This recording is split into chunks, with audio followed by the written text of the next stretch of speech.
কালকে যে মনে করেন লকডাউন হয়েছে, আমরা সাধারণ মানুষ মনে করি যে পুরো সবল হয়েছে লকডাউন। তার কারণ আপনারাও দেখছেন, আমরাও দেখছি সাধারণ মানুষ। কালকে তো মনে করেন রাস্তাঘাটে মনে করেন পুরা রাস্তাঘাট খালি ছিল। রাস্তাঘাটে ঘাটে টোকাই পর্যন্ত ছিল না। আমরা সাধারণ মানুষ যা দেখলাম, তার কারণ আমরা কালকে সারাদিনে 200 টাকাও ভাড়া মারতে পারি নাই। তাহলে এটা আমি একজন সাধারণ মানুষ হিসেবে আমি যতটুকু জানি লকডাউনটা সফল হয়েছে, আমরা সাধারণ মানুষ যা মনে করি। তার কারণ ধরেন বিএমপি কালানে আমরা দেখছি, বিএমপি তো আর নিষিদ্ধ করে নাই। ওগর কালানে দেখছি মনে করেন, তারপরও মনে করেন এরকম অচল করে পায় নাই ঢাকা শহর।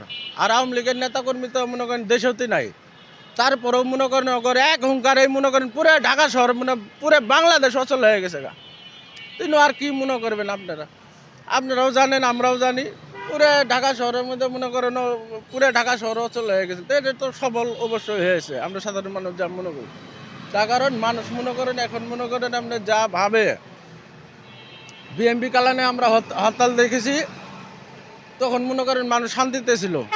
মানুষ তখন মনে করেন গালি গালাজ পাচ্ছে যে এই হরতাল আমরা মানি না। কিন্তু এই ইনু সরকারের কালানে দেখলাম পুরো সমর্থক মনে করেন মানুষ, বাংলাদেশের জনগণ দিয়েছে। বর্তমান রাজনীতি দল ছাড়া আমাদের মতো সাধারণ মানুষ যত আসলো এই হরতালকে সমর্থন করেছে এবং সফলও হয়েছে।